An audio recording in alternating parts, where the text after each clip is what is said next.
Hey there, I'm Kevin Downey from Kevin M. Downey. Thanks so much for taking the time. Really appreciate it. If you're unfamiliar with our agency, check us out, kevinmdowney.com. We do sales team recruitment and outsourcing, all kinds of different positions in sales, as well as have an outsourced sales team, an inside sales team that you can hire on a month-to-month basis to do cold outreach for a B2B company or just straight sales, end-to-end sales, all that stuff. We handle everything. Check out our website again, kevinmdowney.com. Okay, in this video, unrelated to our agency, really, this is a topic we talked about on a podcast I was on recently, and it's entitled "The Epidemic Challenge That Small Businesses with Employees Face All Too Often and Don't Even Know It." And it's kind of funny in a way. Don't even know it because it's the phrase, we don't know what we don't know sometimes, right? Or clients or people don't know what they don't know. And I'm going to give you an example of how damaging this situation can be to companies and owners in particular in small business when they don't know what they don't know, so they hire someone and they don't know that that person doesn't know. And an example of that would be what I did for a long time, about 8 years as part of our agency, is B2B email marketing to drive clients inbound leads. Sent somewhere between 100 and 110 million emails for clients over 8 years.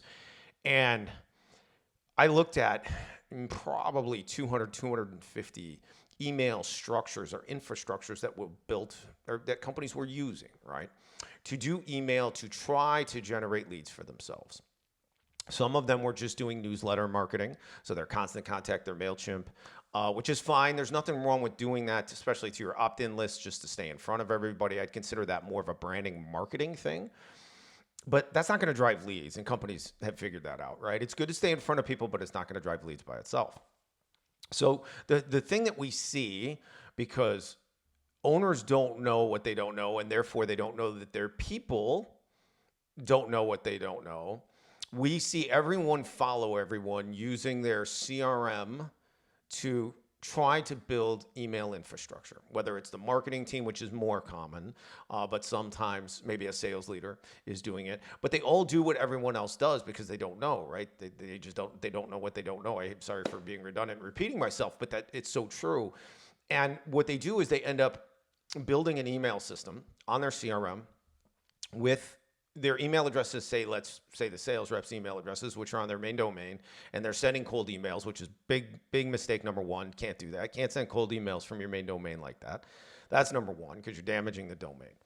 Number two, the systems are not built to merge all those emails together. So we have a volume problem, right? You need a handful of things for cold email to be successful. You need the right copy and messaging. You need a good targeted list, and you've got to be able to send volume, right? And the CRM's biggest problem is volume, and then the way it's used with traditional sequences, they have a messaging problem.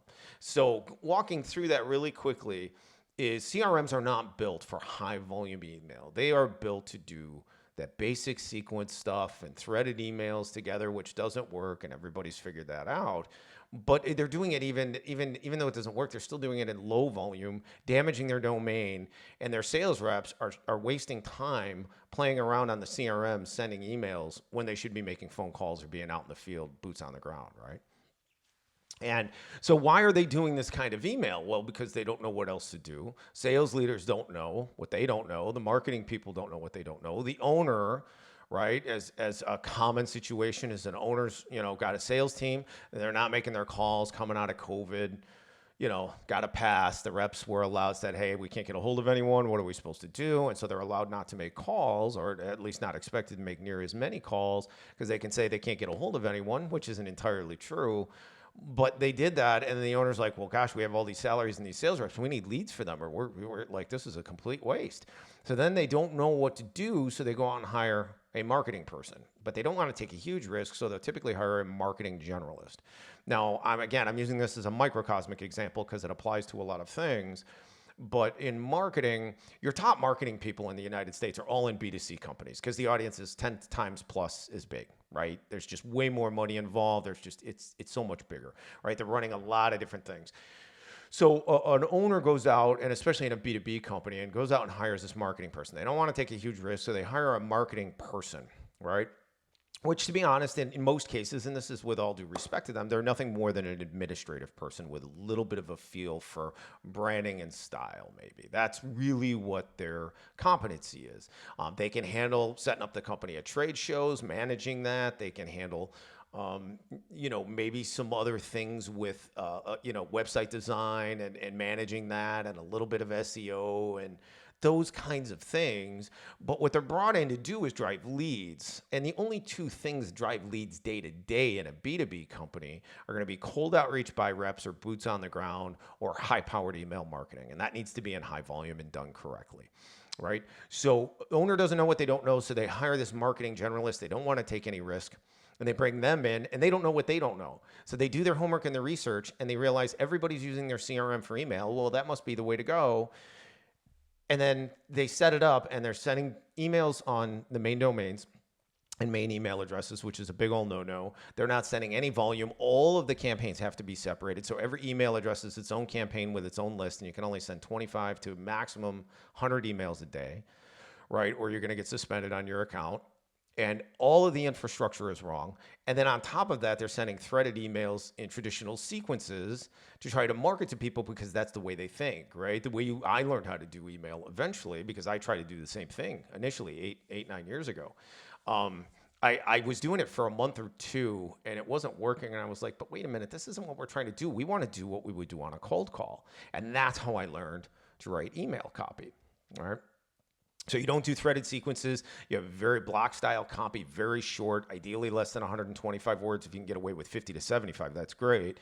And it's, hey, do you have this pain point? If you do, I can help you solve it. This is what I want you to do next. I want you to reply. I'm going to send you this stuff. I'm going to give you a call to action. And I'm going to call you as soon as I send this email to you, right? As soon as I send this reply to you. Because what we've done with that email is we've generated a reply which improves the health of the infrastructure or email infrastructure, right? That's good for it. Instead of a click, a reply is the main thing you're trying to get. And the other thing is you've identified a decision maker with a pain point, right? But getting back to the point, the marketing people have no idea. That's not the way they think, right? And they don't know how to do high volume email infrastructure. And so they use the CRM and it's not working and it doesn't do anything. And the owner is expecting this to generate leads and it doesn't generate any leads. So why did all of this happen? Because the owner didn't know what they didn't know. They don't have any idea about email infrastructure that's going to drive leads day to day. They're not an expert at it. Shouldn't be expected to be. The marketing person they hired because they don't know what to look for, that marketing person has no idea what they're doing in that regard, right? It's a very specialized kind of skill set because there's a lot of different things involved, right? In 250 things I looked at within companies, I've seen 3 good setups, right, that I wasn't involved in. 2 of them were done by the owners of the companies. 1 was done by a VP of marketing, and that guy is still at that company and does a phenomenal job. But it is very rare to find that. Even today, we see most marketing people have no idea what they're doing there. Sales leaders are actually more equipped to build that kind of thing than the marketing people are for the most part. But that's neither here nor there. As a business owner, one thing we talked about on the podcast is I would say, is when things come across your desk, it's so easy to reject anyone that reaches out to you. But if you have the time, it's good to entertain vendors and calls to at least, if nothing else, get educated or go out and look and seek information to get educated on things that you're unfamiliar with, right? There's plenty of things I don't know about. I entertain calls all the time and look at different things to say, okay, is this legitimate or genuine, and what's their argument for it? And what do I know about this? What could I learn about this, right? So that I don't get caught in a position where I end up hiring, in this case of the example, a marketing person that I'm spending $50,000, $75,000 or more a year on, and they can't drive me a lead, right? And I've now that's on top of the sales reps I have that aren't doing their cold outreach and they're not generating any leads, and only maybe a percentage of them have full books of business and are generating ROI for the company. So that is why it is so important as a small business owner to be very careful.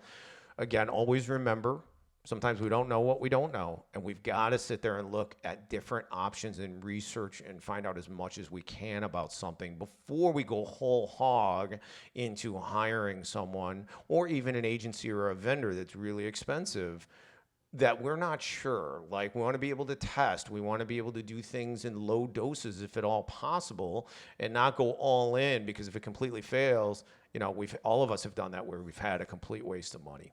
Okay. So anyway, thanks for being here today. Really appreciate it. If you want to check us out, website is kevinmdowney.com. Want to wish you the best of luck in business, and we'll talk to you soon. Thanks.